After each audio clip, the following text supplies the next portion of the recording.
Shalom, Bapak Ibu Saudara-saudaraku yang diberkati oleh Tuhan. Puji Tuhan, pada Sabat ini kita boleh beribadah kepada Tuhan di dalam bentuk acara apapun. Kita boleh memuji dan membesarkan nama Tuhan. Saudaraku, masing-masing kita memiliki tujuan. Masing-masing kita memiliki kebutuhan. Di dalam setiap kebutuhan atau tujuan kita bisa saja kita berbeda-beda.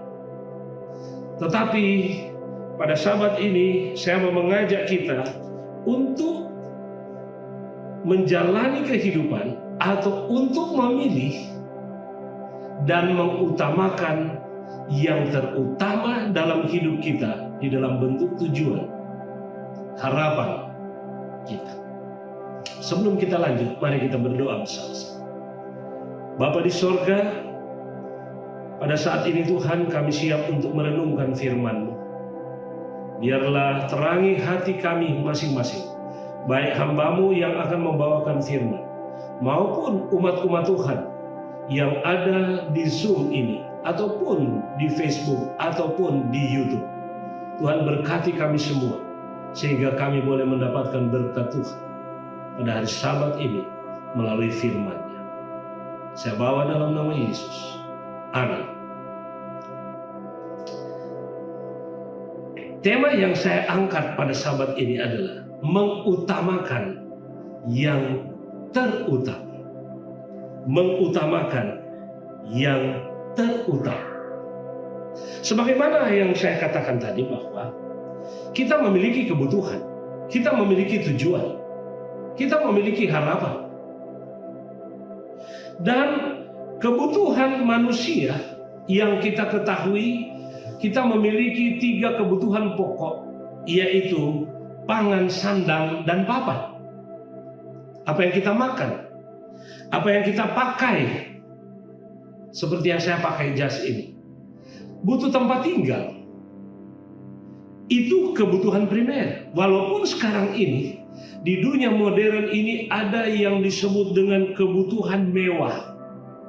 Walaupun itu boleh dikatakan adalah kebutuhan tambahan, tapi disebut kebutuhan mewah. Karena saat ini, contoh, kita semua memiliki gadget handphone dengan berbagai merek, tipe, dan harga. Ya, kebanyakan mungkin kita memiliki apa yang disebut dengan luxury car, atau mobil yang mewah, ataupun rumah yang mewah. Ini adalah kebutuhan tambahan yang seolah-olah itulah yang menjadi yang terutama. Walaupun ada juga orang yang berkata, yang penting ada makanan, cukuplah itu. Yang penting bisa ada yang dipakai, cukuplah itu. Yang penting bisa ada merebahkan tubuh ini, menyandarkan kepala untuk beristirahat, cukuplah itu. Tergantung kepada kebutuhan kita masing-masing, atau bagaimana kita menyikapi situasi atau kebutuhan atau menjalani kehidupan saat. Namun saudaraku, sebagai umat manusia yang hidup di atas dunia ini, kita harus memiliki apa yang disebutkan kebutuhan atau kehidupan yang seimbang. Baik secara fisik, mental, sosial, dan rohani. Yang seimbang. Kita masih hidup di atas dunia ini, kita butuh makan, kita butuh bergaul, dan tersedia di dalam kehidupan rohani. Nah, pertanyaan kembali. Apakah kebutuhan yang utama dari yang terutama, atau hubungan terutama dari yang utama yang kita harapkan? Matius 6 ayat 33 berkata, tetapi carilah dahulu kerajaan Allah dan kebenarannya, maka semuanya itu akan ditambahkan kepadamu. Kerajaan Allah dan kebenaran, maka yang lain-lain akan ditambahkan kepadamu. Pertanyaannya adalah, mengapa Yesus berkata carilah dahulu kerajaan Allah dan kebenarannya? Kalau kita baca di dalam Matius pasal 6 mulai ayat 25, perikop ini mencatat tentang kekhawatiran manusia. Oleh karena kita manusia yang hidup di bawah kolong langit ini sangat akrab dengan apa yang disebut dengan kekhawatiran, ketakutan, kecemasan. Apalagi di dalam situasi COVID seperti ini. Tetapi Yesus sudah mengatakan jangan kamu khawatir. Apa yang kamu makan, apa yang kamu minum, apa yang kamu pakai. Saya percaya, termasuk saya, kita semua pernah bahkan sering mengalami kekhawatiran, ketakutan, kecemasan, dan lain-lain sebagainya. Mengapa Yesus mengatakan demikian? Firman Tuhan menjelaskan bahwa Yesus di dalam Yohanes pasal 14 ayat 6 berkata, "Akulah jalan, kebenaran, dan hidup. Tidak ada seorang pun yang datang kepada Bapa kalau tidak melalui Aku." Ia sendiri mengungkapkan untuk menjawab setiap persoalan, kekhawatiran, kecemasan manusia. Akulah jalan dan kebenaran dan hidup. Yohanes 3 ayat 16 menjawab kesemuanya itu karena begitu besar kasih Allah akan dunia ini sehingga Ia telah mengaruniakan anaknya yang tunggal supaya barang siapa yang percaya tidak binasa melainkan beroleh hidup yang kekal. Karena Rasul maksudnya di dalam Kisah pasal 4 ayat 12, keselamatan tidak ada di dalam siapapun juga. Itu adalah kebutuhan utama kita. Itulah tujuan utama kita.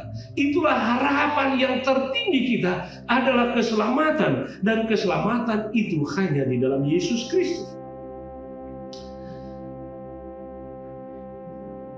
Apalagi kata Alkitab, Yohanes 14 ayat 1-3, jangan kamu gelisah.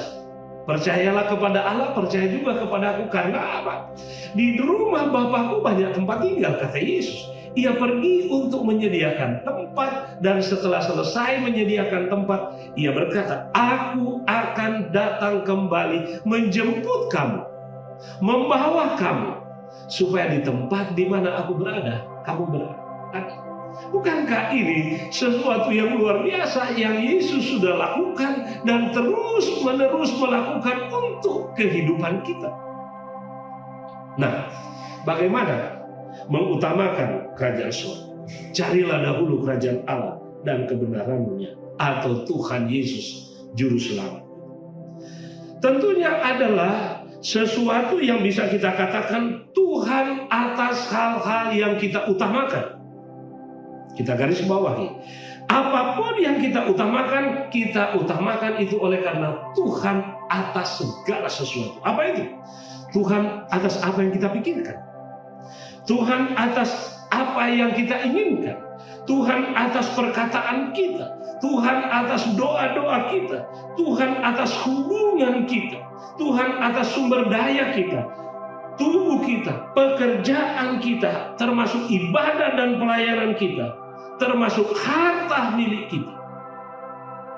Semuanya adalah diutamakan untuk Tuhan.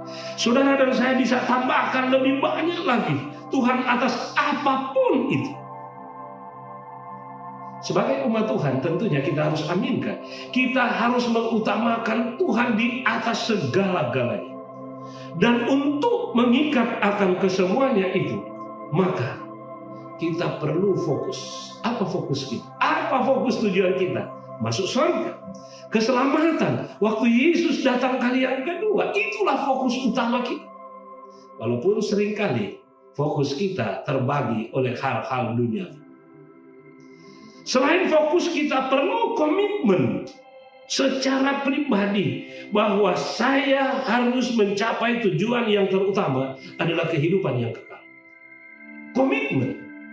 Selain itu, mengikat semuanya itu adalah konsisten, terus-menerus di dalam tujuan kita yang terutama. Jangan sampai ada yang membelokkan, mengarahkan tujuan kita kepada hal-hal yang lain yang tidak membawa kepada tujuan yang terutama.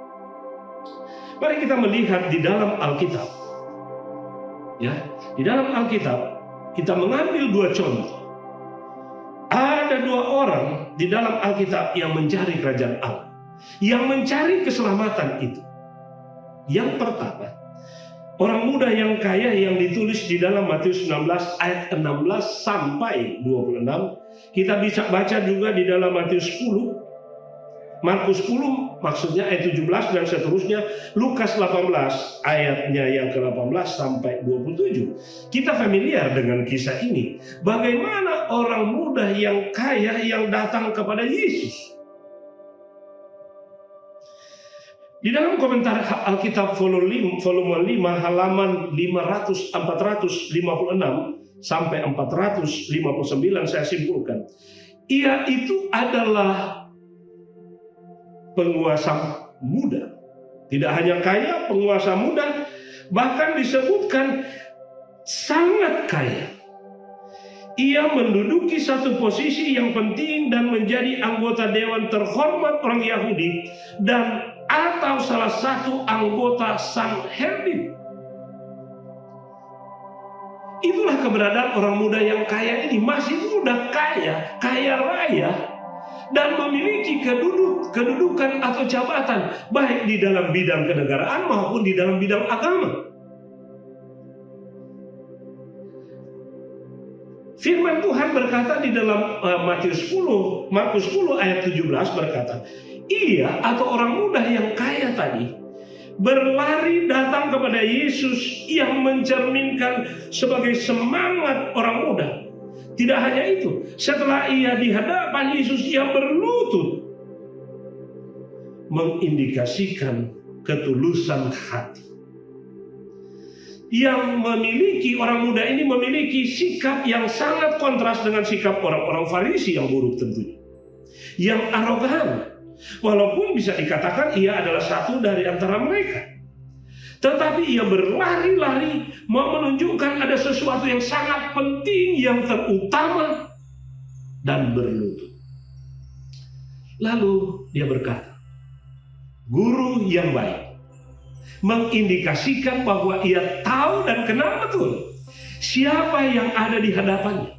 Sehingga ia berkata, guru yang baik, apa yang harus aku perbuat untuk memperoleh hidup yang kekal? Bukankah ini pertanyaan yang baik?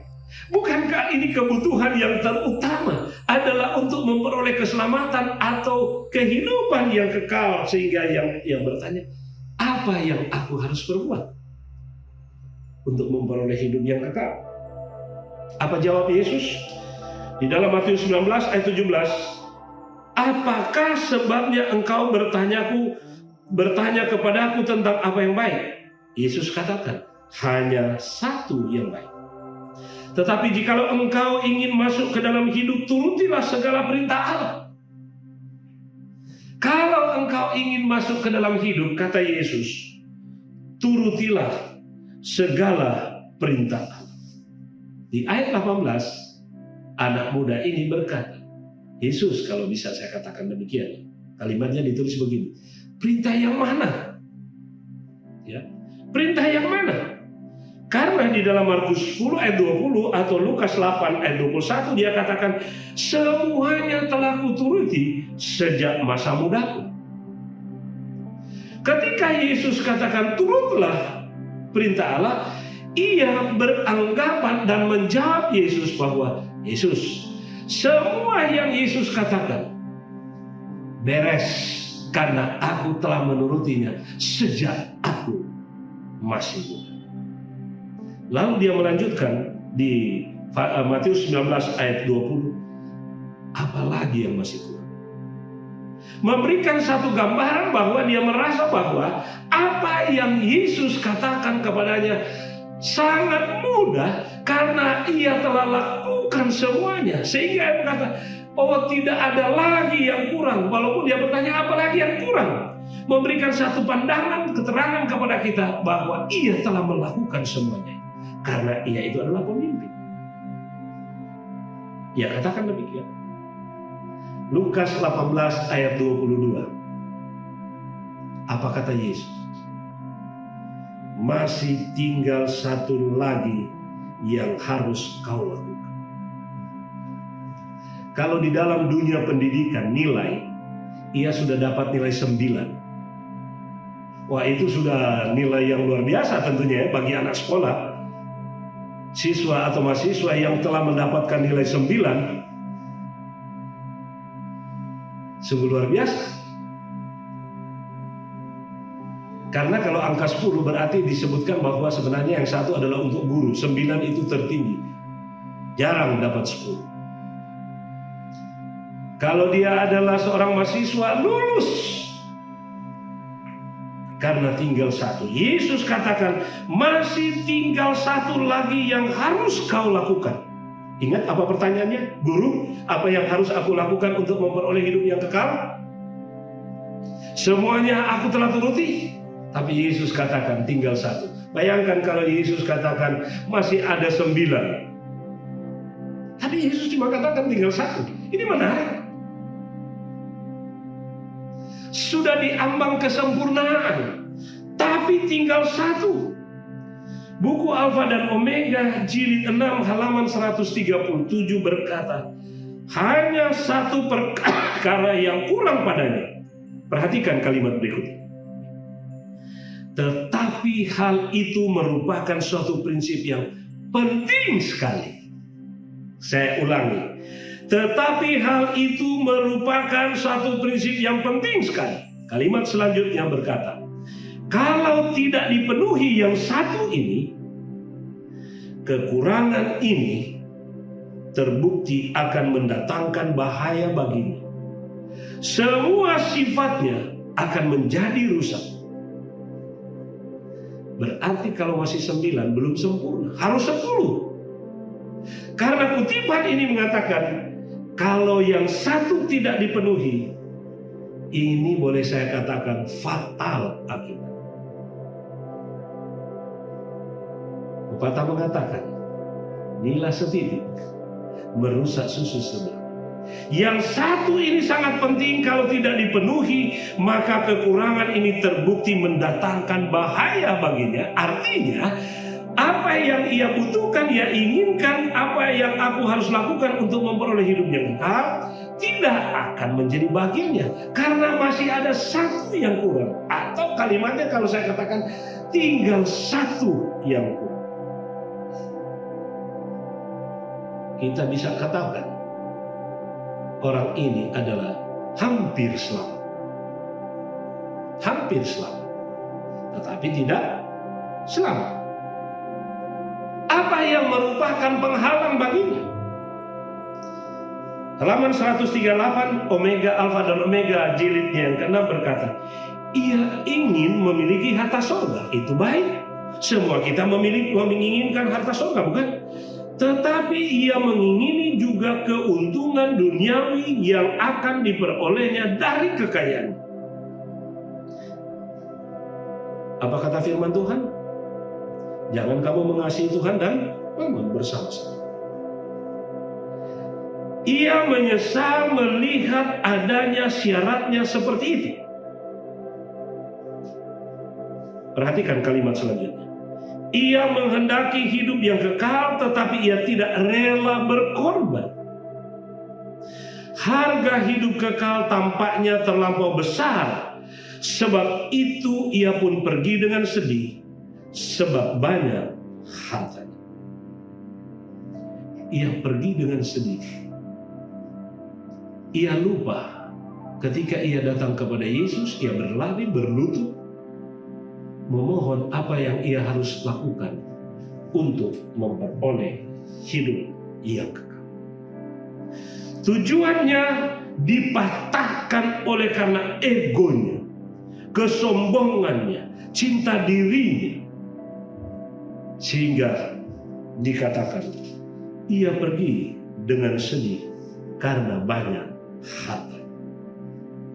Ia mementingkan diri di dalam kehidupan. Alkitab melakukan atau mengatakan maksudnya, kamu telah memperolehnya dengan cuma-cuma, karena itu berikanlah pula dengan cuma-cuma. Ya. Ayat 22, Ketika orang itu mendengar perkataan itu, pergilah ia dengan sedih sebab banyak hartanya. Apa yang dikatakan oleh Yesus? Ayat selanjutnya berkata, sukar bagi orang kaya masuk dalam kerajaan sorga. Lebih mudah seekor unta masuk lubang jarum daripada seorang kaya masuk dalam kerajaan sorga. Di sini tidak mengatakan tidak boleh jadi kaya, tidak. Tetapi contoh sebagaimana orang muda tadi. Ya. Apa yang dimaksudkan oleh Yesus?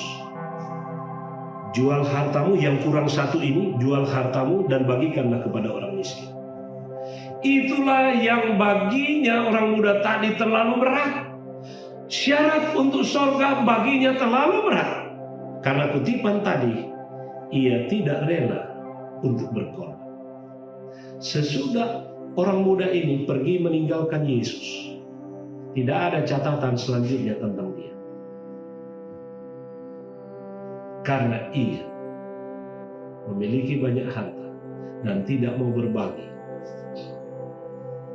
bagi orang lain. Sebenarnya Yesus mau menguji motifnya. Yesus mau menguji imannya. Apakah memang betul-betul ia mau mencari kerajaan Allah dan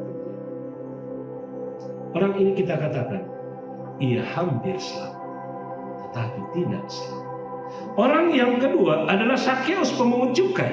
Di dalam Lukas 19, ayat 1-10, kita tahu juga cerita ini. Bahkan sejak anak-anak tahu kisah ini tentang Sakeus pemungut cukai.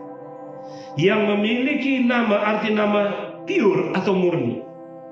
Dia juga disebut sebagai kepala pemungut cukai dan kaya raya. Ya, kaya raya. Dia pemimpin kaya raya. Lalu di ayat yang ketiga firman Tuhan berkata, ia berusaha untuk melihat apakah orang itu, atau melihat orang apakah Yesus itu. Tetapi ia tidak berhasil karena orang banyak, sebab badannya pendek. Dijelaskan detail tentang orang ini. Dia kepala pemungut cukai, kaya raya, badannya pendek.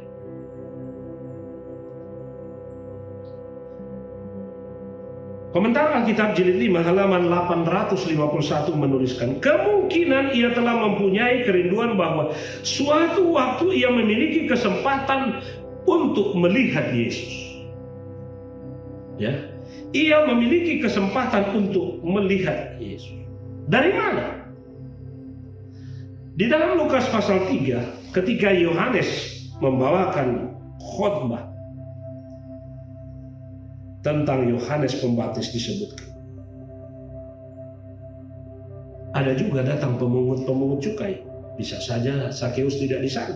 Datang pemungut cukai kepadanya lalu berkata, guru, apa yang harus kami perbuat? Ayat 13, jawabnya, jangan menagih lebih banyak daripada yang telah ditentukan bagimu. Mungkin yang membekas bagi Sakeus adalah, bertobatlah kamu karena kerajaan surga sudah dekat.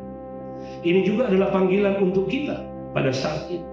Bila mana masih ada hal-hal yang menghalangi kita untuk mendapatkan yang terutama dari yang kita utamakan, ajakan firman Tuhan, bertobat karena kerajaan surga sudah dekat. Kita lanjut kepada Sakeus. Alfa dan Omega jilid 6 halaman 171. Sakeus telah mendengar tentang Yesus, laporan tentang seorang yang telah menunjukkan tingkah laku yang ramah dan sopan terhadap golongan yang terbuang telah tersebar luas. Dalam hati kepala pemungut cukai ini terbukalah suatu kerinduan untuk memperoleh kehidupan yang lebih baik. Tema kita, mengutamakan yang terutama. Ia ingin memperoleh kehidupan yang lebih baik, walaupun dia pemimpin, dia kaya raya, tetapi ia merasa bahwa ia adalah orang terbuang, orang pinggiran. Mengapa?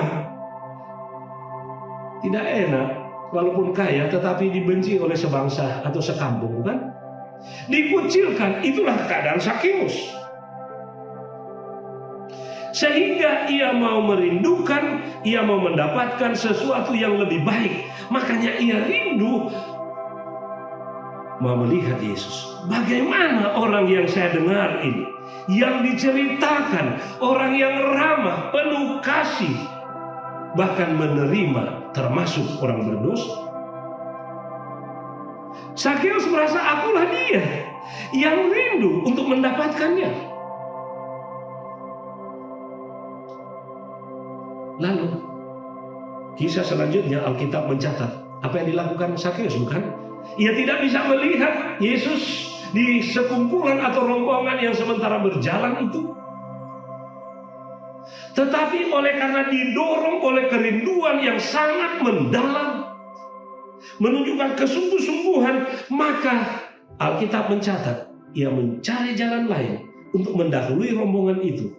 Alkitab mencatat dia mendapatkan sebatang pohon, lalu dia memanjat di pohon itu. Kita membayangkan orang yang pendek atau gemuk seperti Sakeus itu panjat pohon, bagaimana caranya?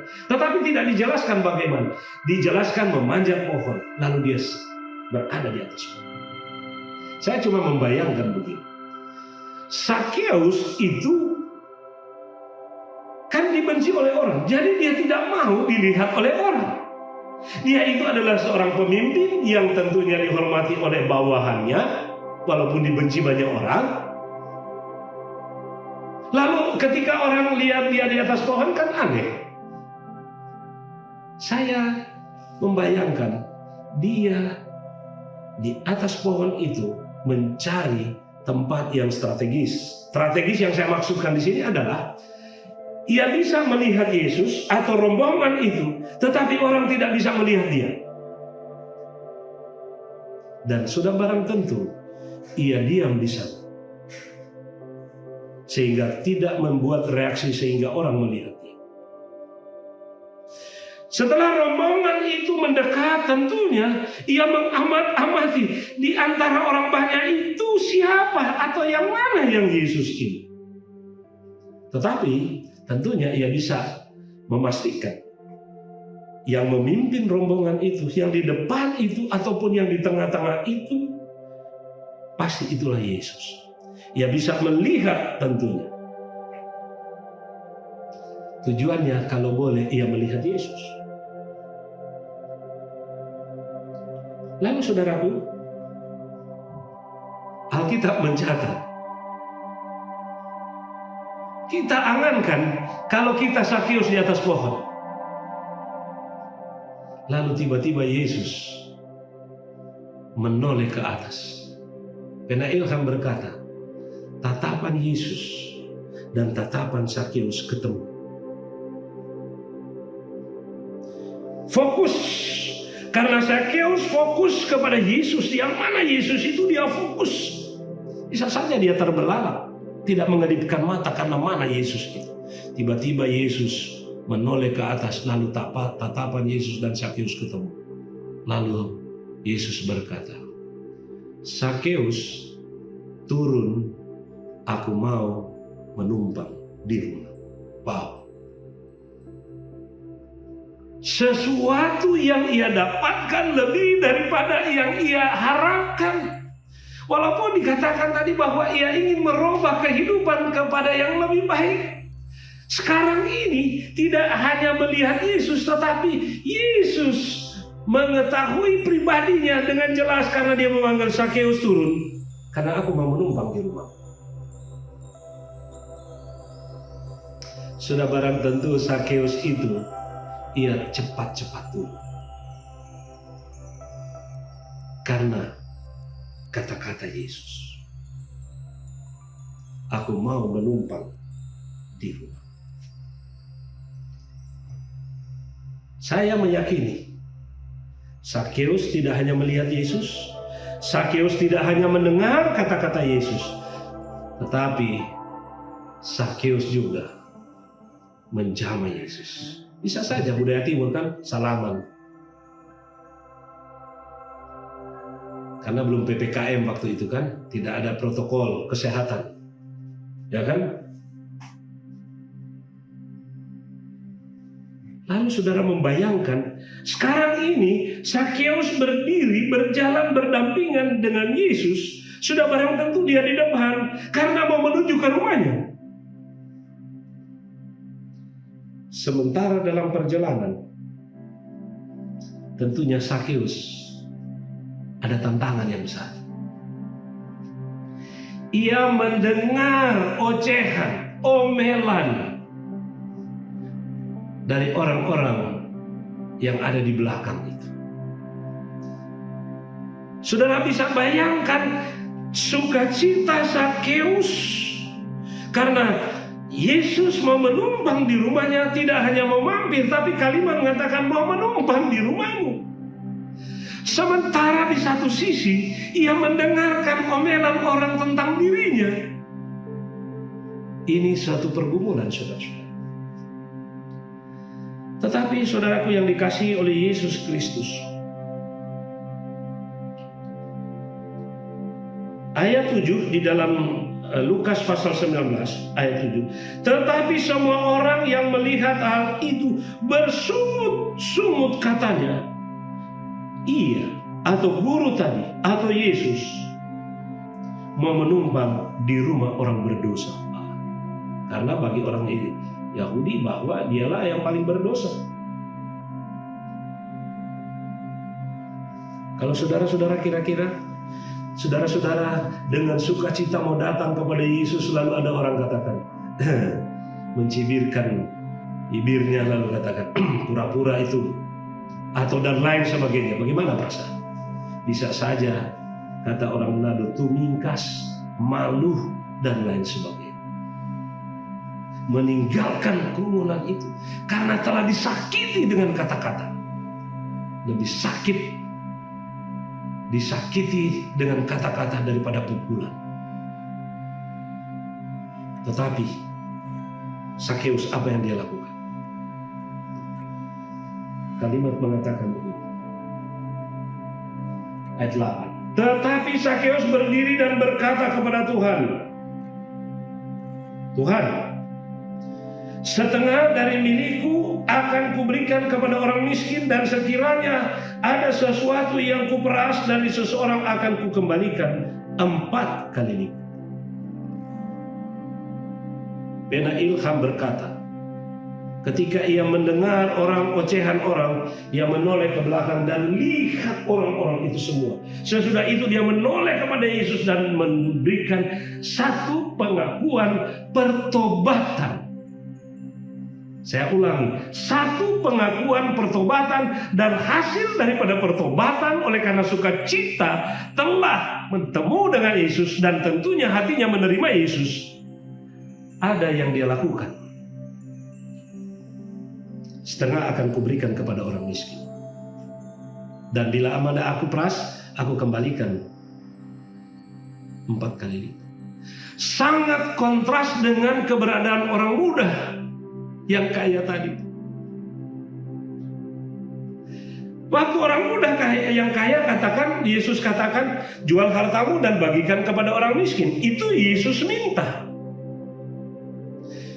Saudara bisa bayangkan Yesus yang telah mengatakan, tetapi ia tidak mempedulikan karena ia terlalu cinta akan harta. Berbeda dengan Zakheus, Yesus tidak katakan. Yesus cuma berkata, aku mau menumpang di rumahmu. Tetapi hatinya terjamah. Lalu memberikan pengakuan, setengah akan kuberikan kepada orang miskin. Dan bila mana ada yang kuperas, aku akan kembalikan 4 kali lipat.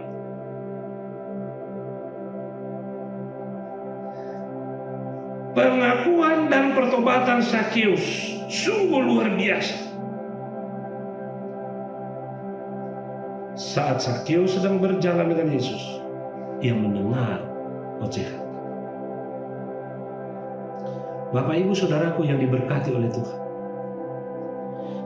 mari kita tanyakan diri kita, hal-hal apa lagi yang menghalangi kita untuk mengutamakan yang terutama tadi? Zakheus telah memberikan contoh yang terbaik bagi kita. Ia telah mendapatkan sesuatu yang lebih baik. Dia fokus kepada tujuannya. Dia komitmen kepada pengakuannya. dan konsisten dengan apa yang ia katakan. Tentunya sambil berjalan, ya, sambil mereka berjalan dan tiba di rumah Sakeus, bukan? Ayat itu dibuktikan, atau kalimat itu dibuktikan di ayat 9. Kata Yesus kepadanya, kepada siapa? Kepada Sakeus. Hari ini telah terjadi keselamatan kepada rumah ini karena Sakeus. Telah terjadi keselamatan kepada rumah ini karena orang ini pun anak Abraham. Puji Tuhan. Sakeus telah mengutamakan yang terutama dalam hidupnya, mengenyampingkan segala keberadaan hidupnya, tidak peduli tentang omelan orang-orang, karena yang penting baginya, carilah dahulu kerajaan Allah dan kebenaran. Yang lain akan ditambahkan. Tentunya yang ditambahkan adalah sukacita, kepuasan, karena Yesus menerima dia.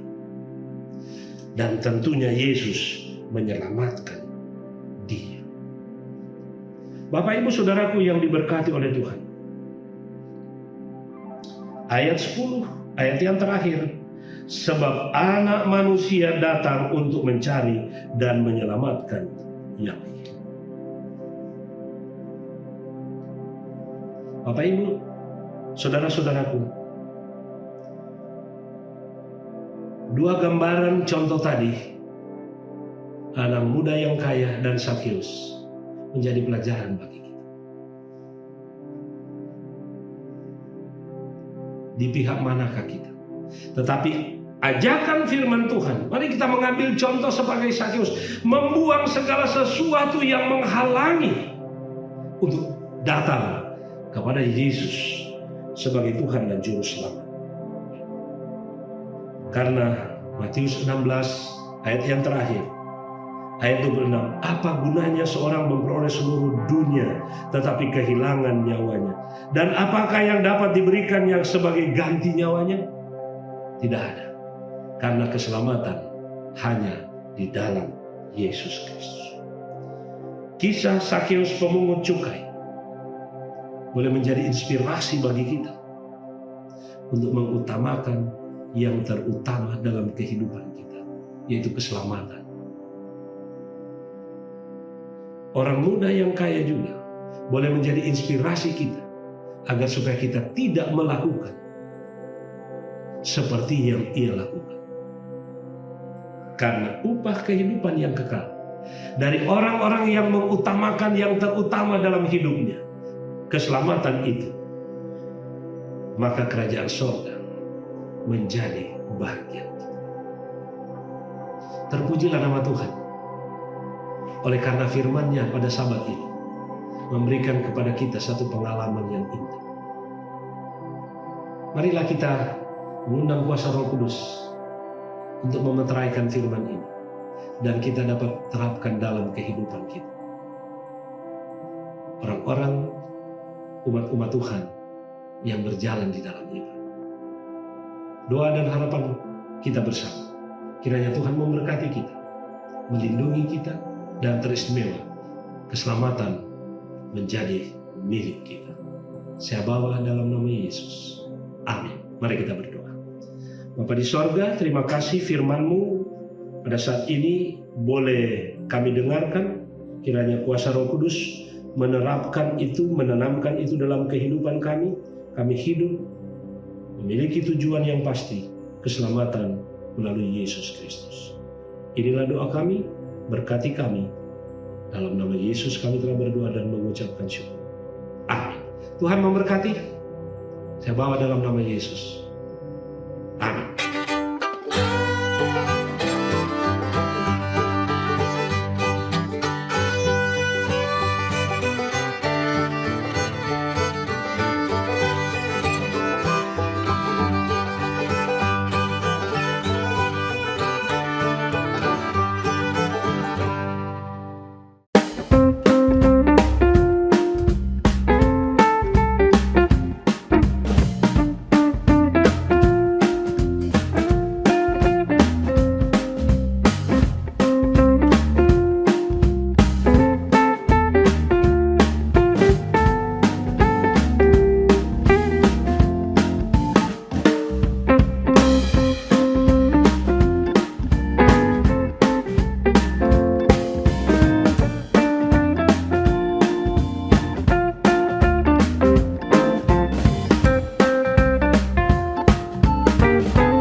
Saksikan selalu program diskusi Sekolah Sahabat Best setiap Jumat pukul 19 waktu Indonesia Tengah di YouTube channel Cornelius Media, Bridge to the Truth.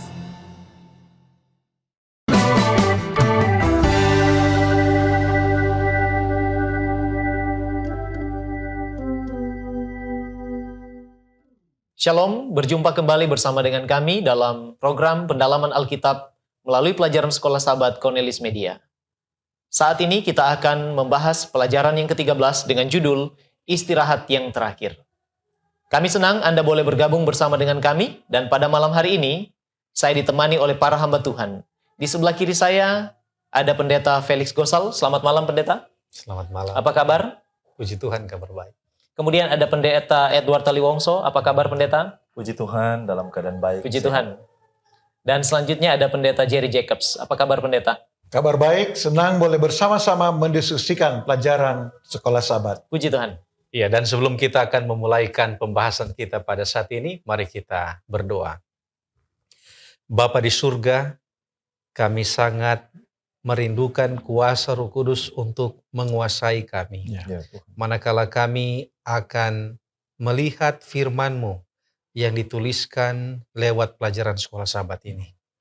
Biarlah kami dapat mengerti sepenuhnya arti dari istirahat yang Tuhan inginkan kami miliki. Ya. Terima kasih Tuhan, di dalam nama Yesus kami berdoa. Amin. Amin. Baik, judul pelajaran Sekolah Sahabat kita adalah Istirahat yang Terakhir. Dan ayat inti yang diambil oleh penulis Sekolah Sahabat terdapat di dalam 1 Korintus 2 ayatnya yang ke-9. Tetapi seperti ada tertulis, apa yang tidak pernah dilihat oleh mata dan tidak pernah didengar oleh telinga, dan yang tidak pernah timbul di dalam hati manusia, semua yang disediakan Allah untuk mereka yang mengasihi Dia. Nah, Korintus ini adalah sebuah kota yang sangat penting di dunia Yunani pada waktu itu. dan lokasinya yang sangat strategis ini membuka peluang secara ekonomi. Itulah sebabnya bisa kita katakan bahwa Korintus adalah kota yang kaya. Ya. Dan tempat bertemu orang-orang dari latar belakang budaya dan bahasa yang berbeda-beda, kota Korintus ini. Nah, walaupun pada saat Rasul Paulus menulis kota Korintus ini adalah jajahan Roma, tetapi bahasa dan budaya dengan filsafatnya juga yang dominan di sana itu adalah filsafat Yunani, bahasa Yunani dan filsafat Yunani. Sehingga kalau kita belajar tentang latar belakang Korintus, Paulus harus berhadapan dengan filsafat-filsafat seperti Epikurian, Stoik, Sofis, dan lain-lain. Dan paham-paham ini juga kadang-kadang masuk ya ke dalam kekristenan. Dan itulah yang harus dihadapi oleh seorang Rasul Paulus.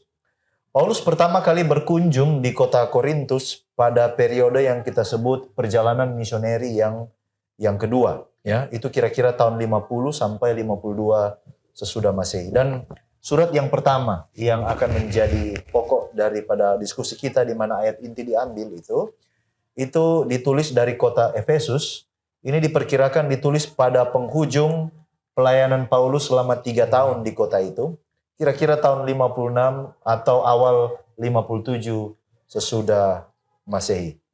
Dan kalau kita perhatikan surat Paulus kepada jemaat di Korintus itu banyak mengajarkan tentang doktrin-doktrin inti daripada Alkitab.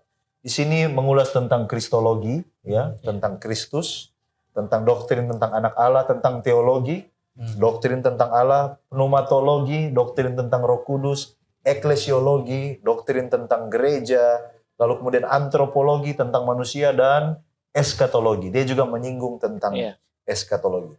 Dan salah satu tantangan yang terbesar kalau kita baca awal-awal dari kitab Korintus ini adalah Paulus ingin menekankan keunggulan pekabaran salib dibandingkan dengan hikmat duniawi. Yang dia sementara hadapi di sini adalah filsafat Yunani, pendapat-pendapat yang lain. Dan itulah sebabnya berulang-ulang dia ingin meyakinkan kepada jemaat di Korintus bahwa hikmat yang dari atas, ketika Allah memilih untuk mengirim anaknya yang tunggal, Yesus Kristus, untuk mati di kayu salib, maka itu adalah hikmat ilahi yang tidak bisa dimengerti oleh manusia. Orang Yahudi meminta tanda, orang Yunani meminta hikmat, tetapi Allah dalam hikmatnya memberikan Yesus Kristus. Dan itulah tantangan yang dia hadapi, dan dia mencoba meyakinkan bahwa hikmat dari sorga itu adalah sesuatu yang tidak pernah terpikirkan, belum pernah dilihat, belum pernah didengar oleh telinga. Itulah kira-kira latar belakang yang boleh mempersiapkan kita dalam diskusi kita pada pelajaran sekolah sahabat ini. Ya, dan jika kita melihat ayat inti kita, ada satu ekspresi yang menarik perhatian kita, yaitu semua yang disediakan Allah untuk mereka yang mengasihi Dia. Apa yang disediakan Allah di dalam ayat ini? Nah, saudaraku yang terkasih, kalau kita melihat ayat inti kita, mengindikasikan bahwa yang disediakan Allah ini adalah apa yang tidak dilihat mata, yang tidak didengar oleh telinga, dan yang tidak timbul di dalam hati. Ya. Dan saya ingin bagikan 3 poin apa yang disediakan Allah itu. Yang pertama, menurut konteks di dalam 1 Korintus pasal 2, yang disediakan Allah itu adalah hikmat surga tentang rencana keselamatan. Kalau kita baca dari ayatnya yang ke-6, di situ dikatakan bahwa sungguh pun demikian, kami memberitakan hikmat di kalangan mereka yang telah matang, yaitu hikmat yang bukan dari dunia ini. Kemudian ayat yang ke-7 dia katakan, tetapi yang kami beritakan ialah hikmat Allah yang tersembunyi dan rahasia. Jadi yang pertama di sini, yang disediakan Allah adalah hikmat surga tentang rencana keselamatan itu. Kalau kita lihat kata-kata ini mirip dengan Daniel pasal 2 ayat 20. Ketika itu Daniel mengatakan, terpujilah nama Allah dari selama-lamanya sampai selama-lamanya, sebab daripada Dialah hikmat dan kekuatan. Jadi ini mengarah kepada hikmat yang Tuhan berikan untuk mengetahui rahasia rencana keselamatan. Yang kedua, kalau kita buka di dalam Bible Commentary Seventh Day Adventist, volume yang ke-6, ada indikasi bahwa yang disediakan Allah di dalam 1 Korintus pasal 2 ini adalah semua yang disediakan melalui Injil. Apa yang disediakan melalui Injil yaitu kesejahteraan, sukacita umat sementara hidup di atas dunia yang jahat ini. Dan itu merujuk kepada pengampunan dosa, pembenaran, penyucian, sukacita, dan kedamaian. Lalu hal yang ketiga, selanjutnya Bible Commentary juga mengatakan yang disediakan Allah ini merujuk kepada kerajaan surga atau hidup yang kekal. Lebih jauh lagi, pernyataan ini juga mencakup keindahan dan sukacita yang tak terlukiskan dari kemuliaan kerajaan Allah. Rumah kekal untuk orang-orang yang diselamatkan. Jadi ada 3 di sini. Yang pertama itu merujuk kepada hikmat surgawi. Yang kedua itu merujuk kepada apa yang Tuhan inginkan kita nikmati di atas dunia yang penuh dosa ini. Dan yang ketiga adalah kerajaan surga itu sendiri. Baik, terima kasih Pendeta Felix Gosal. Kembali kita akan melanjutkan pendalaman dari ayat inti kita. Sebab tadi sudah dibahas tentang apa yang disediakan. Nah sekarang di akhir ayat inti kita di dalam 1 Korintus pasal yang kedua ayat yang ke-9 dikatakan apa yang tidak bisa didengar, apa yang tidak bisa dilihat, timbul dalam pikiran manusia ini disediakan bagi mereka yang mengasihi Dia. Pertanyaannya, siapa mereka yang mengasihi Dia ini? Apa pengertian dari frase mereka yang mengasihi Dia? Sebenarnya ayat inti kita ini adalah ayat perjanjian lama yang dikutip oleh Rasul Paulus di dalam suratnya kepada jemaat di Korintus. Maka Lembaga Alkitab Indonesia di dalam Alkitab Terjemahan Baru, di catatan kakinya menunjuk bahwa ayat ini adalah ayat yang dikutip dari Yesaya pasal 64 ayat 4 dan ayat yang ke-5. Kalau kita memiliki Alkitab, mari kita buka di dalam Yesaya pasal yang ke-65 ayat 64 ayat 4 dan 5. Tidak ada telinga yang mendengar dan tidak ada mata yang melihat. Seorang Allah yang bertindak bagi orang yang menanti-nantikan Dia. Jadi saya berkesimpulan, siapa mereka yang mengasihi Dia? Yang pertama adalah mereka yang menanti-nantikan Dia. Jadi orang yang mengasihi Allah di dalam 1 Korintus pasal yang kedua ayat 9 ini adalah orang-orang yang menantikan Dia. Orang-orang yang memiliki persiapan yang cukup untuk setiap pencobaan, bahkan kegelapan malam. Sama seperti yang digambarkan oleh perumpamaan 10 gadis yang menyongsong kedatangan mempelai pria di dalam Matius pasal yang ke-25 ayat 1 sampai dengan ayat yang ke-13. Ada 5 yang telah mempersiapkan di dalam penantian mereka terhadap mempelai pria itu. Orang-orang yang kehidupannya memanifestasikan buah-buah roh sesuai dengan Galatia pasal 5 ayat 22 dan 23. Mereka yang dalam keadaan apapun bahkan mau bersandar kepada Tuhan sekalipun mempertaruhkan nyawa mereka. Sebab bagi orang-orang yang menantikan kedatangan Tuhan adalah lebih baik kehilangan nyawa mereka untuk mendapatkan itu kembali. Sebab di dalam kitab Matius pasal 16 ayat 25-26, Markus pasal 8 ayat 35 dan 36, Yesus sendiri katakan bahwa barang siapa mau menyelamatkan nyawa, ia akan kehilangan nyawa. Tetapi barang siapa yang kehilangan nyawa oleh karena aku, maka ia akan mendapatkannya kembali. Jadi yang pertama, orang-orang yang mengasihi Tuhan ini adalah orang-orang yang menantikan Dia. Kalau kita baca ayat selanjutnya, engkau menyongsong mereka yang melakukan yang benar. Jadi orang yang mengasihi Tuhan ini, selain menantikan Tuhan, yang kedua adalah orang yang selalu melakukan kebenaran. Matius 6 ayat 33, tetapi carilah dahulu kerajaan Allah dan kebenarannya. Orang-orang seperti inilah yang menantikan, yang mengasihi Tuhan. Dan saya percaya mereka mengasihi Tuhan dengan cara menuruti hukum-hukumnya. Yohanes 14 ayat yang ke-15. Kemudian dikatakan lagi, mereka yang mengingat jalan yang ditunjukkan Tuhan. Jadi yang ketiga, orang yang mengasihi Allah itu adalah orang yang selalu mengingat apa yang ditunjukkan oleh Tuhan melalui firman-Nya. Tidak salah kalau kitab Wahyu pasal 1 ayat 3 mengatakan, blessed, berbahagialah mereka yang membaca, mendengar, dan menuruti perkataan firman Tuhan. Luar biasa. Dan yang keempat, ini saya tambahkan ya. Ketika saya membaca Roma pasal 8 ayat 28, 1 Petrus 2 ayat 9, Orang-orang yang mengasihi Tuhan adalah orang-orang yang terpanggil sesuai dengan rencana Allah. Orang-orang yang bagaimana mereka? Orang-orang yang dipilih Tuhan boleh untuk menjadi imamat yang rajani, bangsa yang kudus, orang-orang yang terpilih untuk memberitakan terang kebenaran Allah kepada orang lain. Dan ini tugas yang istimewa bagi orang-orang yang mengasihi Tuhan. Dan yang paling terakhir, 1 Yohanes 4 ayat 20 sampai 21. Saya akan membacakan di dalam 1 Yohanes pasal yang keempat ayat 20 dan ayat yang ke-21. Firman Tuhan katakan, "Jikalau seorang berkata, aku mengasihi Allah, dan ia membenci saudaranya, maka ia adalah pendusta." Lantas dia katakan, karena barang siapa tidak mengasihi saudaranya yang dilihatnya, tidak mungkin mengasihi Allah yang tidak dilihatnya. Dan perintah ini kita terima dari dia, barang siapa mengasihi Allah, ia harus juga mengasihi saudaranya.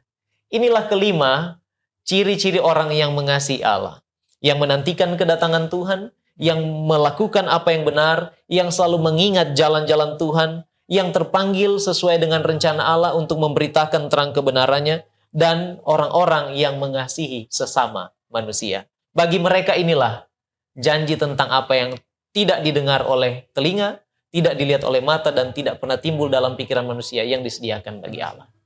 Di dalam pelajaran sekolah sahabat kita, membahas tentang penglihatan yang disaksikan oleh Yohanes Sang Pewahyu. Apa makna penglihatan ini kepada kita?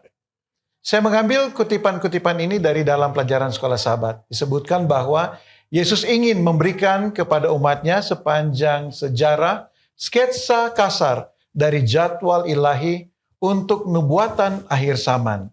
Sehingga mereka yang hidup di akhir zaman dapat mempersiapkan diri untuk peristiwa-peristiwa terakhir.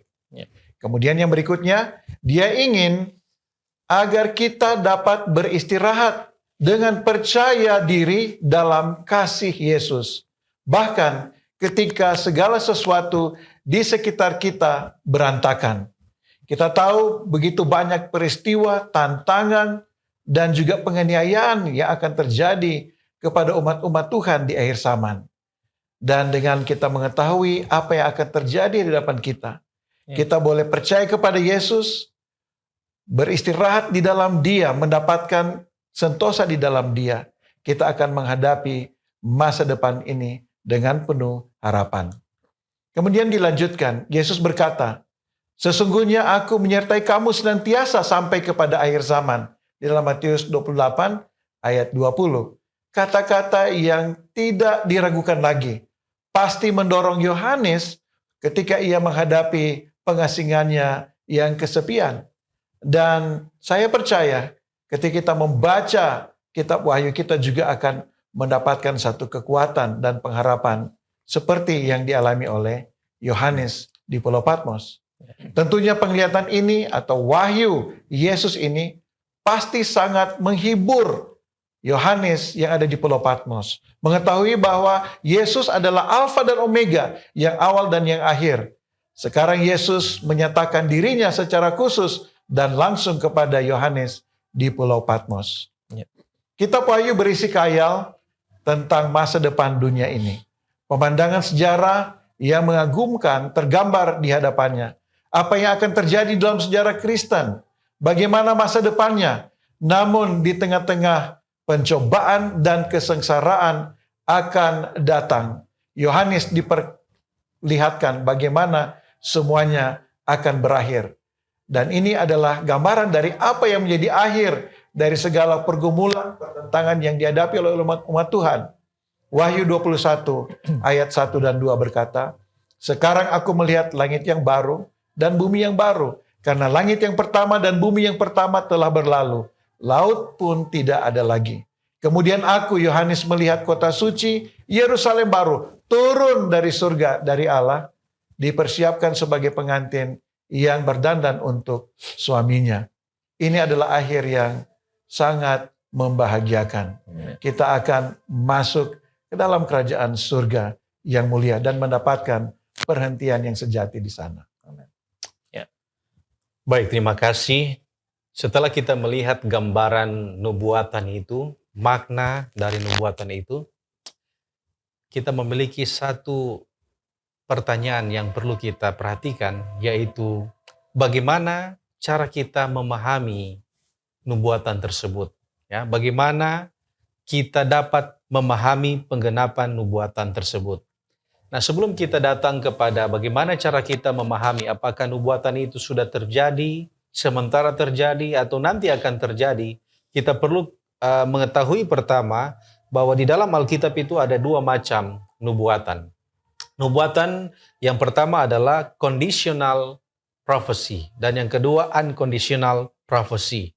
Nah, conditional prophecy ini adalah nubuatan yang diberikan kepada manusia, tapi kalau sampai ada respon, maka itu bisa saja tidak akan terjadi. Yaitu conditional. Nah, nubuatan-nubuatan seperti ini salah satu contohnya adalah nubuatan Nabi Yunus, ya. Ketika nubuatan itu diberikan kepada penduduk Niniwe, maka ada respon pertobatan sehingga nubuatan itu tidak jadi, ya. Tidak jadi. Nah, itu adalah sifat dari conditional prophecy ini. Yang kedua adalah unconditional prophecy. Unconditional prophecy ini sekalipun ada respon, ya, ada respon ataupun tidak ada respon, itu pasti akan terjadi. Contohnya, ketika Daniel berkata bahwa setelah kerajaan Babilonia ini akan muncul satu kerajaan lagi, yaitu Media Persia. Apakah Nebukadnezar bertobat atau tidak, itu pasti akan terjadi. Babylon akan habis kekuasaannya. Nah, kalau kita lihat unconditional prophecy ini adalah salah satu sifat dari apokaliptik. Apa itu apokaliptik? Nah, apokaliptik ini adalah genre di dalam Alkitab, di mana datang dari bahasa Greka yaitu apokalipse yang berarti menyingkapkan. Nah, pada umumnya apokaliptik ini merujuk kepada kitab Daniel dan kitab Wahyu, walaupun kitab-kitab yang lain juga memiliki genre ini. Nah, kita akan lihat ada 5 sifat dari kitab apokaliptik, ya. Sifat yang pertama yaitu jangka panjang atau long range, ya. Nubuatan-nubuatan apokaliptik itu adalah nubuatan jangka panjang. Itu yang pertama. Yang kedua, single fulfillment, artinya penggenapannya itu tunggal. Siapa tanduk kecil itu? Hanya satu, tidak ada dua interpretasi. Lalu yang ketiga adalah end time focus atau berfokus kepada akhir zaman. Yang keempat kita sudah belajar tadi yaitu unconditional. Dan yang kelima itu adalah rangkaian peristiwa sejarah atau series of historical event. Itu adalah 5 sifat dari apokaliptik. Lalu ada ciri-ciri, ada beberapa ciri-ciri, tetapi pada saat ini saya akan bagikan 4 ciri-ciri dari kitab apokaliptik. Yang pertama, yaitu didapatkan melalui mimpi atau khayal. Ya, kita lihat Daniel dan Wahyu, yaitu didapatkan oleh mimpi dan khayal. Yang kedua adalah dia selalu memiliki kontras antara baik dan jahat, yang dianiaya, menganiaya, perempuan suci, perempuan sundal, Yerusalem, Babylon, dan lain-lain. Lalu yang berikut adalah simbol. Yang ketiga adalah simbol dan lambang. Memiliki simbol dan lambang. Seperti singa, beruang, sayap, tanduk, perempuan, dan lain-lain. Dan yang keempat adalah itu mengarah kepada end of history atau mengarah kepada akhir sejarah dunia. Nah, bagaimana kita dapat memahami nubuatan ini? Di dunia skolar ada 4 pendekatan scholars dalam menafsirkan buku apokaliptik. Yang pertama adalah preterist method, yang kedua adalah idealis, yang ketiga adalah futurist, dan yang keempat adalah historisis. Apa saja 4 metode ini? Ya, apa maksudnya metode ini? Nah, yang pertama preterist method ini mereka itu menekankan bahwa nubuatan-nubuatan yang dituliskan di dalam apokaliptik ini adalah sesuatu yang sudah terjadi di abad yang pertama. Sudah habis, tidak ada lagi. Itu yang pertama. Yang kedua, idealis. Mereka melihat tulisan-tulisan apokaliptik ini sebagai sesuatu pesan kepada orang-orang Kristen bahwa akan ada kesusahan di antara baik dan yang jahat. Jadi tidak ada penggenapan realnya, tetapi hanya pesan saja. Itu idealis. Yang ketiga adalah futuris. Nah, futuris ini mereka mengatakan bahwa nubuatan-nubuatan kitab apokaliptik ini belum terjadi, nanti akan digenapi di akhir sejarah dunia. Dan yang keempat itu adalah historisis. yaitu continuous historical view. Jadi menurut pandangan ini, nubuatan-nubuatan kitab apokaliptik itu yang lain sudah terjadi, sementara terjadi, bahkan nanti akan terjadi. Dan gereja kita menganut paham yang keempat ini. Nah, sekarang kita punya pertanyaan. Apakah kita bisa mencampur adukan metode-metode ini dalam memahami nubuatan? Kita punya sejarah di waktu yang lampau, seorang yang sangat terkenal, yaitu Desmond Ford. Ya, beliau adalah orang yang dianugerahkan ya hikmat dari surga untuk memahami metode-metode ini, tetapi sayang sekali dia menggabungkan metode preterist, futurist, dan historisis di dalam penelitiannya akan Daniel pasal 8 ayat 14. Dan pada akhirnya dia datang pada kesimpulan bahwa doktrin tentang penghakiman itu tidak memiliki support. Tanduk kecil itu mengarah kepada Antiochus Epiphanes. Lalu nubuatan Daniel itu berakhir di abad pertama. Dan tidak ada event penting di tahun 1844. Jadi kita bisa lihat sangat berbahaya untuk memakai metode yang tidak tepat di dalam memahami nubuatan ini. Ya. Terima kasih Pendeta Felix. Setelah tadi kita melihat bahwa posisi kita berpegang kepada pandangan historisis, yang berarti bahwa apa yang terjadi, ada yang sudah terjadi, ada yang sementara terjadi, dan apa yang nanti bisa terjadi atau akan terjadi di masa yang akan datang.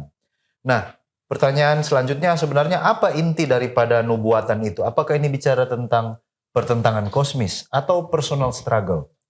Nanti kita akan temukan, kita akan melihat ini dari sudut pandang secara panorama ya, atau panoramic view tentang penglihatan atau nubuatan itu. Namun oleh karena waktu yang terbatas, saya hanya akan mulai di bagian kedua dari kitab Wahyu.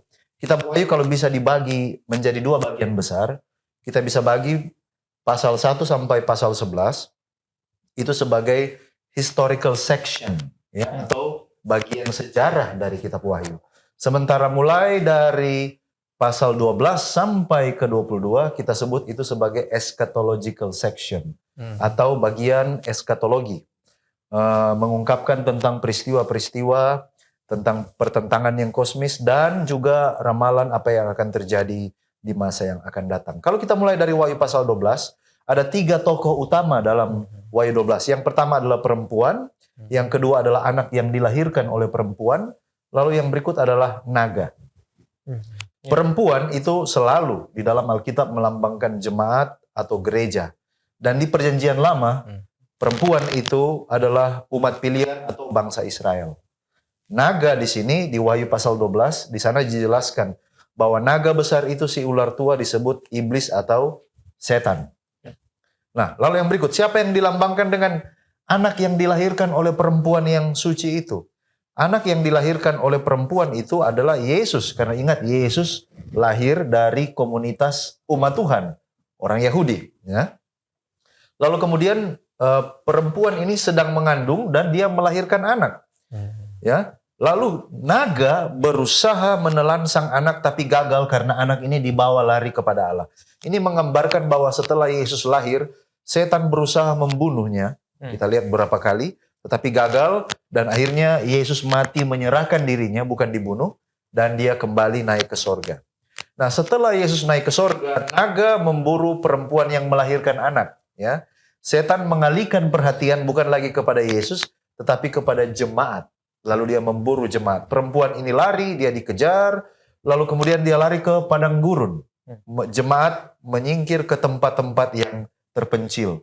Di tempat yang terpencil itu dia dipelihara selama 1260 hari atau 1260 tahun. Dan sementara di padang gurun, Alkitab Wahyu pasal 12 mengatakan bahwa perempuan ini melahirkan banyak keturunan. Sementara di persembunyian, di periode ini, jemaat melahirkan banyak aliran-aliran gereja. Ya. Tapi kemudian di antara semua keturunan, ada satu keturunan yang lain. Ya. Dari sekian banyak, ada satu gereja yang terbentuk, dan keturunan yang lain itu menuruti hukum Allah dan memiliki kesaksian Yesus. Ciri khas dari keturunan yang lain itu adalah mereka menuruti hukum Allah dan memiliki kesaksian Yesus. Dan naga sangat marah kepada keturunan yang lain tersebut, lalu pergi memeranginya. Setan sangat marah kepada gereja yang memelihara hukum Allah dan memiliki kesaksian Yesus. Lalu kemudian kisah ini berakhir di situ. Artinya apa? Artinya tidak ada lagi jemaat yang lain. Akhir zaman berada di masa jemaat yang menuruti hukum Allah dan memiliki kesaksian Yesus. Itu berarti kita bisa katakan bahwa Yesus akan datang pada periode jemaat yang terakhir ini. Lalu kemudian setelah Wahyu 12, Wahyu pasal 13. Setan memanggil dua sekutunya di Wahyu pasal 13. Yaitu binatang yang keluar dari dalam laut dan binatang yang keluar dari dalam bumi.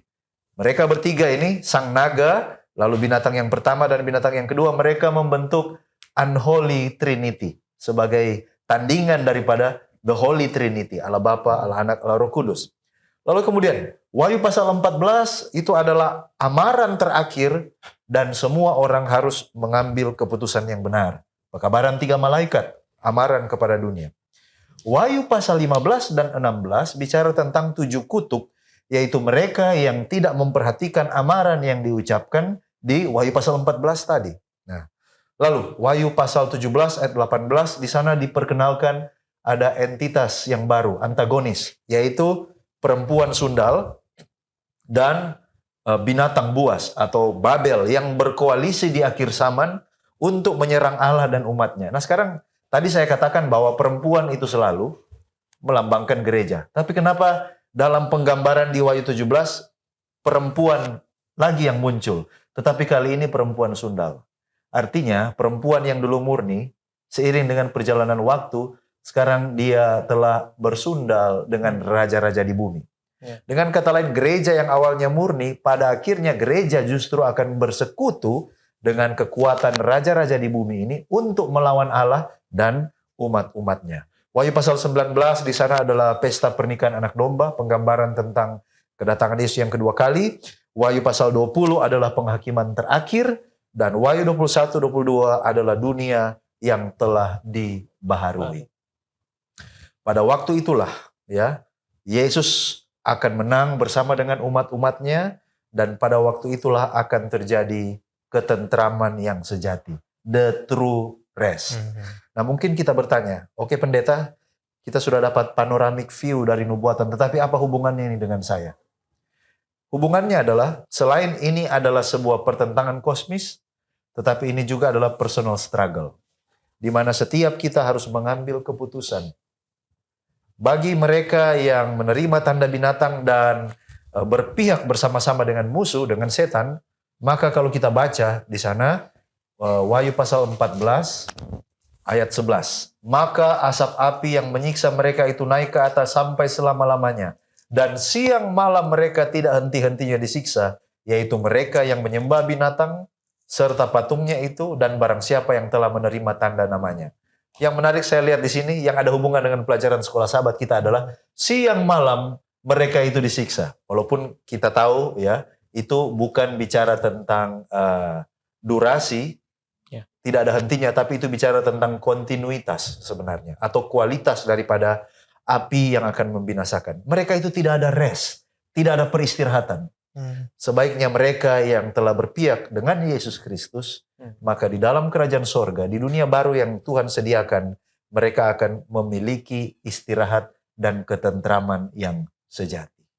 Nah itulah hubungan dari semua nubuatan ini dengan pelajaran sekolah sahabat kita. Pilihan ada di tangan kita, apakah kita mau menikmati peristirahatan yang sejati pada akhirnya ketika dunia ini akan diubahkan, atau pilihannya kita akan sama seperti mereka yang terancam di Wahyu pasal 14, mereka yang menyembah dan menerima tanda binatang, tidak memiliki rest atau istirahat karena mereka disiksa oleh karena pilihan mereka. Pilihan ada di tangan kita masing-masing. Wah, puji Tuhan.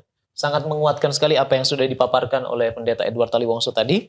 Nah, sekarang dengan mengetahui metode-metode dari bagaimana menafsirkan sebuah nubuatan, kemudian dengan mengetahui makna dan apa arti dari nubuatan apokaliptik yang tertulis dalam kitab Wahyu, maka pertanyaannya sekarang adalah, sebagai umat Tuhan, apa tanggung jawab kita? dengan pengetahuan tentang nubuatan dan penggenapannya, apa yang harus menjadi tanggung jawab setiap umat Tuhan? Paling tidak, secara umum yang paling mendasar ada dua yang saya mau bagikan. Yang pertama adalah tanggung jawab spiritual, dan yang kedua adalah tanggung jawab moral, yang mencakup juga misional. Saya akan mulai dulu dari yang kedua, tanggung jawab moral. Tanggung jawab moral ini mencakup bagaimana kita mengamarkan dunia dengan apa yang Tuhan telah percayakan kepada kita mengenai pengetahuan tentang nubuatan. Di dalam 2 Timotius pasal yang keempat, ayat yang kedua, firman Tuhan mengatakan demikian. Beritakanlah firman, siap sedialah baik atau tidak baik waktunya. Nyatakanlah apa yang salah, tegurlah dan nasihatilah dengan segala kesabaran dan pengajaran.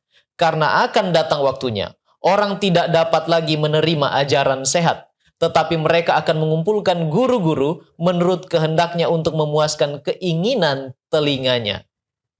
Jadi siap sedialah, beritakanlah firman. Jadi ini tanggung jawab moral bagi kita yang mengetahui nubuatan dan penggenapannya. Kita harus memberitakan, sebab di dalam jati diri kita sebagai orang Advent, maka kita tidak boleh melupakan bahwa kita ini dipanggil menjadi hamba-hamba Allah seperti para malaikat yang tercatat di dalam Wahyu pasal 19 ayat 10. Pada waktu Yohanes hendak menyembah malaikat itu, dia katakan, no, jangan sembah saya. Saya sama seperti kamu, hanyalah utusan. Jadi kita boleh digambarkan sebagai utusan. Kalau kita ini utusan, maka kita boleh mengambil bagian di dalam mengabarkan pekabaran 3 malaikat, termasuk pekabaran tentang penghakiman dan Injil keselamatan yang dibawakan malaikat pertama di dalam kitab Wahyu pasal yang ke-14 ayat 6 dan 7. Dan kita memiliki tanggung jawab ini oleh karena Tuhanlah yang telah mempercayakan kepada kita. Jadi jangan sampai tanggung jawab itu sudah dipercayakan kepada kita tidak laksanakan. Oleh karena kita bertanggung jawab secara moral kepada orang-orang lain yang belum mengetahui tentang nubuatan dan penggenapannya. Yang kedua, spiritual responsibility. Jadi tanggung jawab secara rohani. Jangan sampai ketika kita sudah mengabarkan ini, kita sendiri tertinggal. Seperti kondektur ya. Kita memanggil orang, mengamarkan untuk datang, ada hari penghakiman, namun kita sendiri tidak memiliki persiapan yang cukup untuk hari yang kita telah ketahui pada nubuatan itu.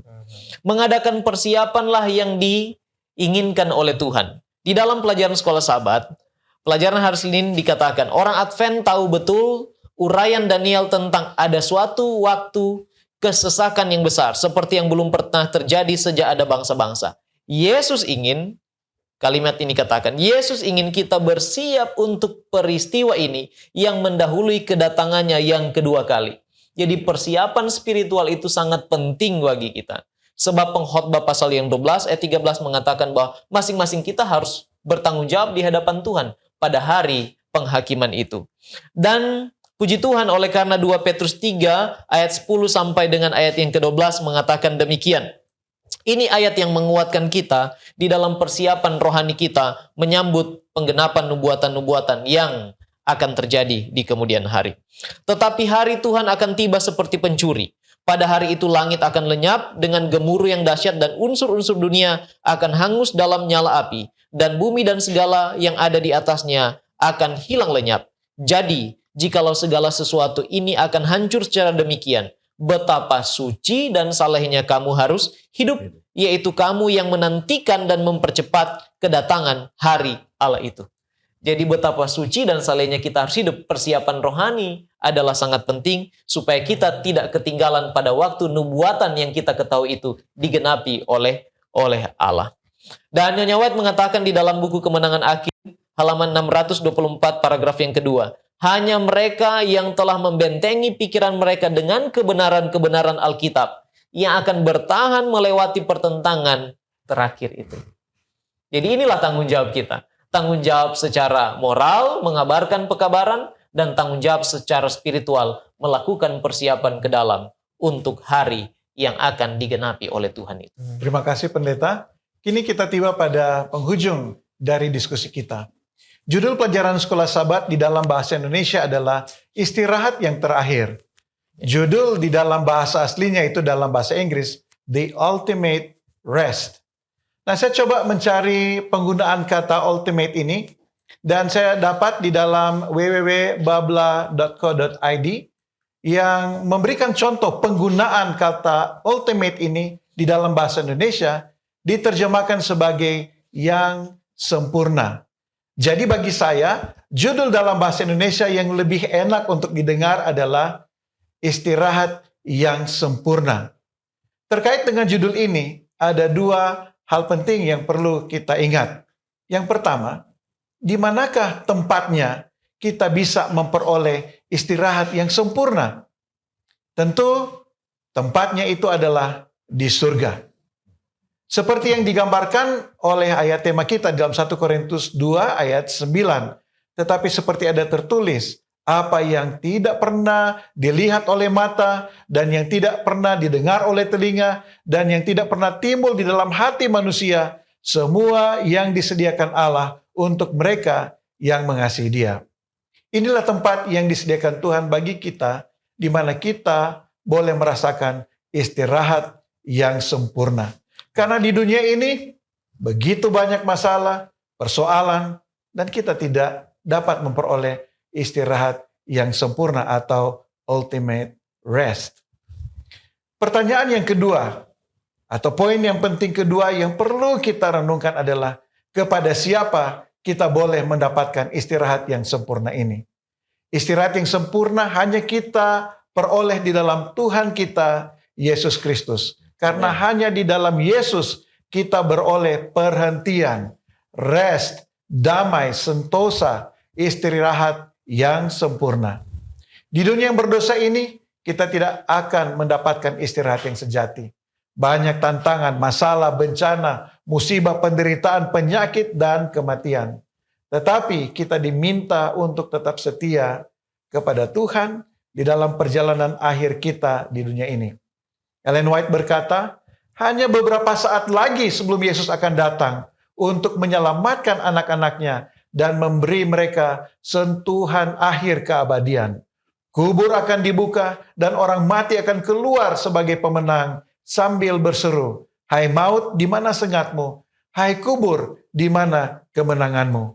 Orang-orang yang kami kasihi yang tidur di dalam Yesus akan tampil dengan keabadian. Dikutip dari buku Counsels on Stewardship halaman 350. Pertentangan kosmik yang besar itu, barangkali kita telah melihat bahwa itu terjadi di jagat raya, di alam semesta, yang melibatkan setan dan para malaikatnya, sepertiga malaikat yang sudah jatuh ke dalam dosa. Dan pertentangan yang sangat besar dimenangkan oleh Yesus ketika Dia mati di kayu salib, menebus kita dari dosa-dosa kita dan memberikan kepada kita jaminan keselamatan.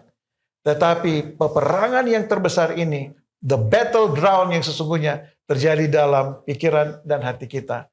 Dan kita harus mengambil keputusan untuk setia kepada Tuhan, untuk menerima Yesus sebagai juru selamat pribadi kita, sehingga kita boleh mendapatkan peristirahatan yang sempurna di dalam Dia, dan boleh mendapatkan jaminan istirahat yang sempurna di dalam kerajaan yang Dia sudah siapkan bagi kita. Tuhan kiranya memberkati diskusi kita dan kita semua yang menyaksikan tayangan ini. Amin. Dan kita akan akhiri dengan doa. Mari kita berdoa. Bapa kami yang ada di dalam kerajaan surga, kami berterima kasih oleh karena kami mendapatkan kesempatan untuk mempelajari firman Tuhan tentang istirahat pada sepanjang triwulan ini. Kiranya apa yang telah kami pelajari dapat menjadi berkat yang limpah di dalam kehidupan kami. Kami mau mengambil Yesus Kristus sebagai tempat, sebagai Tuhan, sebagai peristirahatan yang sejati yang dapat kami peroleh di dunia yang tidak menentu ini, ya Tuhan. Dan apabila kami menerima Engkau sebagai Tuhan dan Juru Selamat pribadi kami, maka kami boleh mendapatkan jaminan untuk masuk ke dalam kerajaan surga, tempat peristirahatan yang sempurna yang Tuhan sudah siapkan bagi kami. Kiranya kami semua boleh tetap setia kepada Tuhan. Tidak lama lagi Engkau akan datang, dan kami boleh masuk ke dalam kerajaan yang Tuhan sudah siapkan bagi kami. Inilah doa dan harapan kami yang kami alaskan di dalam nama Yesus yang adalah Tuhan dan Juru Selamat kami. Amin. Amin.